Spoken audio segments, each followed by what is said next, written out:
ہمارا مینڈیٹ تھا اس کو چوری کیا گیا اور آزاد امیدواروں کو ڈنڈے کے زور کے اوپر بھجوا کر حکومت بنائی گئی.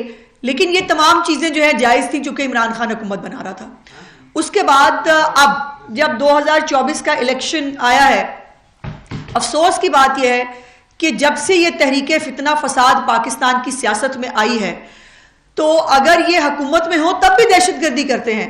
جو دہشت گردی انہوں نے پاکستان کی اخلاقی اقدار کے ساتھ کی وہ بھی دہشت گردی ہے.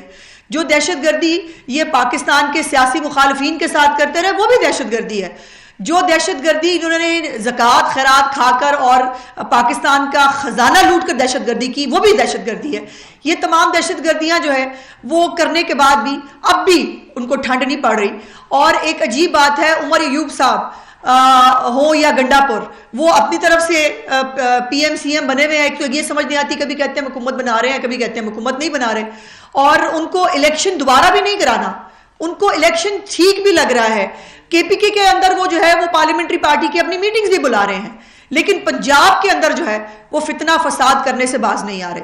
اب جو کمشنر راولپنڈی کا جو ایک فلاپ ڈرامہ اور فلاپ سٹوری تھی، اس کے بعد پیش خدمت ہے جی کل رات کو ایک نئی پلانٹڈ سٹوری جو ہے وہ تجویز کی گئی. اور وہ پلانٹڈ سٹوری تھی کہ وہ جو عمران خان نے ٹپ دی ہوئی تھی نا 2013 کے الیکشن میں اردو بازار کے بیلٹ پیپر، وہ ظاہر ہے جب کمیشن بنا تھا 2013 کے الیکشن کے اندر تو اس کمیشن نے ثابت کر دیا تھا کہ ایسی کوئی ریگنگ نہیں ہوئی تھی، نہ کوئی بیلٹ پیپر کہیں چھپے تھے. اب چونکہ وہ ایک ٹپ موجود تھی جو سوشل میڈیا بریگیڈ ہے اور جو ان کو چلانے والے ہیں ان کے پاس، انہوں نے ایک پلانٹڈ سٹوری جو ہے وہ پلانٹ کی. اور اس کے اندر مجھے بڑے افسوس سے کہنا پڑتا ہے کہ آپ کی برادری کے جو اپنے آپ کو صحافی کہتے ہیں، جو کسی اور کے ہاتھوں استعمال ہوتے ہیں، میرا سوال ہے جو صحافی کسی پولیٹیکل پارٹی کے ایجنڈے پہ کام کریں وہ صحافی ہوتے ہیں؟ جو کسی کے کہنے پر پلانٹڈ سٹوریاں کریں وہ صحافی ہوتے ہیں؟ جو کسی کے سوشل میڈیا جو گروپس ہیں ان کا ممبر ہوں وہ صحافی ہوتے ہیں؟ اور پھر وہ استعمال ہونے کے بعد وہ بڑی ڈٹائی سے وہ جو پلانٹڈ سٹوری ہے وہ اپنے سوشل میڈیا اکاؤنٹس پہ تو نہیں لگاتے، اپنے یوٹیوب چینلز پہ بھی نہیں لگاتے، اپنے فیس بک اکاؤنٹس پہ بھی نہیں لگاتے، لیکن وہ مختلف چینلز کے پاس لے کے جاتے ہیں کہ اس کو چلا دیں، یہ پلانٹڈ سٹوری چلا دیں. کل جو پلانٹڈ سٹوری بنائی گئی وہ ہے کہ جی ایک انارکلی کے اندر کسی پبلشر کے پاس بیلٹ پیپر چھپ رہے ہیں، اور وہ بیلٹ پیپر جو ہے وہ باقاعدہ ایک پورا سٹنگ آپریشن ہوتا ہے. رائے ثاقب کھرل صاحب جیسے جید صحافی ہمارے جو ہیں وہ ساتھ 2-4 اور جید صحافیوں کو لیتے ہیں اور وہ ایسے کھل کے وہ اندر انٹر ہوتے ہیں. عجیب پاگل تھے وہ، چور تھے جو بیلٹ پیپر چھاپ رہے تھے دروازے کھول کے، وہ دروازے کھول کے بیلٹ پیپر چھاپ رہے تھے. اس کے بعد جب یہ انٹر ہوتے ہیں تو وہ سارے گھروں کو چلے جاتے ہیں، وہ کہتے ہیں آپ آئیں نا، یہ دیکھیں نہ پڑے میں، آپ یہاں پہ اپنی بنائیں، اپنا فوٹیج بنائیں اور فوٹیج بنا کر آپ اس کے ساتھ کھیلیں. اور جو وہ اس کے بعد وہاں پر باقاعدہ اداکاری ہوتی ہے، باقاعدہ یوں پکڑ کے وہ بیلٹ پیپر جو ہے، یہ بیلٹ پیپر چھپ رہے ہیں، مانسیرا 15 کے ہیں اور یہ بیلٹ پیپر کی تیاری ہو رہی ہے. اب اس کے اوپر 3-4-5 سوالات ہیں. پہلا سوال تو یہ ہے کہ مانسیرا کے بیلٹ پیپر لاہور میں چھپیں گے؟ اور کوئی نہیں ملیا بیلٹ پیپر چھاپنا سے ارد گرد، ہمیں مطلب کوئی جگہ نہیں ملی کہ اگر ہم نہیں بیلٹ پیپر چھاپنے تھے تو ہم اتنے کوس دور ہم لاہور میں آ کے بیلٹ پیپر چھپوانے ہیں. بیلٹ پیپر چھپوانے، سوال نمبر 2، بیلٹ پیپر چھپوانے کی ضرورت کیا ہے؟ ہم تو خود دوبارہ گنتی کی درخواست دے چکے ہیں. میاں نواز شریف صاحب کے مانسیرا NA 15 کے بارے میں دوبارہ گنتی کی درخواست دی جا چکی ہے. اور جو وہاں کی RO ہیں، اطلاعات کے مطابق ان کا تعلق جو ہے وہ ترکئی خاندان سے ہے، اور وہ اتنی ہی RO جو ہیں وہ کارڈیل ہیں، اور اتنی ہی یہ کام RO کے بغیر تو ہو نہیں سکتا نا. تو پھر اگر یہ RO آج بیلٹ پیپر چھاپ کے مینیج ہو سکتی ہے تو اس وقت بھی ہو سکتی تھی.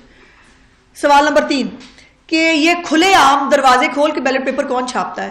یہ جس نے یہ کام کرنا ہوتا ہے کیا وہ کھلے عام دروازہ کھول کے کہتے ہیں کہ اچھا؟ پھر وہ مزے کی بات یہ ہے کہ کہا بتایا جاتا ہے کہ رائے ثاقب صاحب کہہ رہے ہیں مجھے کسی نے بتایا، یعنی پہلے جو آئے انہوں نے بھی دیکھا بیلٹ پیپر چھپ رہے ہیں، اس کے بعد وہ ان کو لینے کے لیے گئے، پھر ان کو لے کے آئے، پھر ان کے سامنے بھی بیلٹ پیپر چھپ رہے ہیں.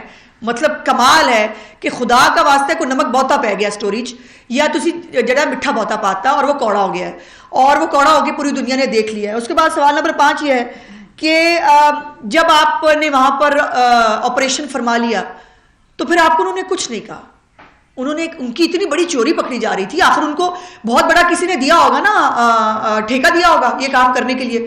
انہوں نے کچھ نہیں کہا, انہوں نے کہا نہیں ٹھیک ہے آپ آگے, آپ ہمارے مہمان ہیں, آپ آئیں, سو بسم اللہ آئیں, آ کے یہاں فوٹیج بنائیں.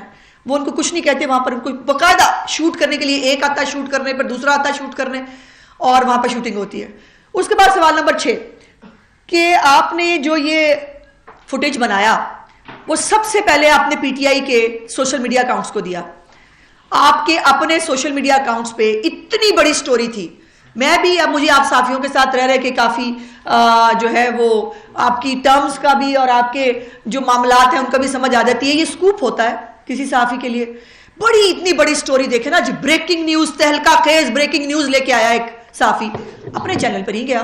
رائے ثاقب کھرل صاحب جو ہے وہ جس چینل پہ کام کرتے ہیں اس چینل پہ اپنی سٹوری لے کے نہیں گئے, وہ کسی اور چینل کے اوپر اپنی سٹوری لے کے گئے. وہ مجھے چینل کا نام معلوم ہے, جن کے پاس وہ لے کے گئے ان کا بھی نام مجھے معلوم ہے, اور انہوں نے بھی 3-4 سوال اسی طرح کے پوچھے ہوں گے جیسے میں نے سوال اٹھائے ہیں, اور انہوں نے پوچھا کہ یہ پلانٹڈ سٹوری ہے ہم کیسے چلا دیں.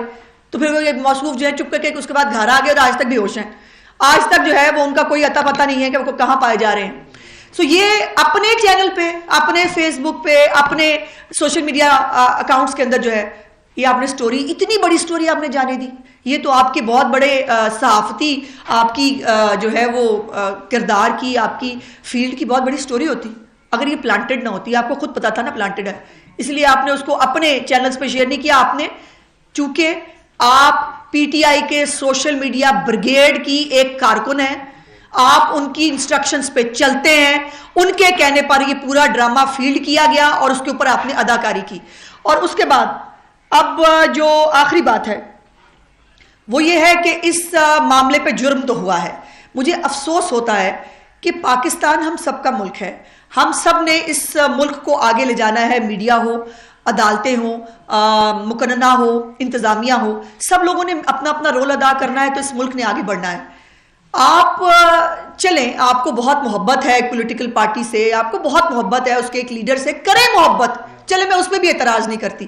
اتنی تھوڑی سی محبت اپنے ملک کے لیے بھی رکھ لیں.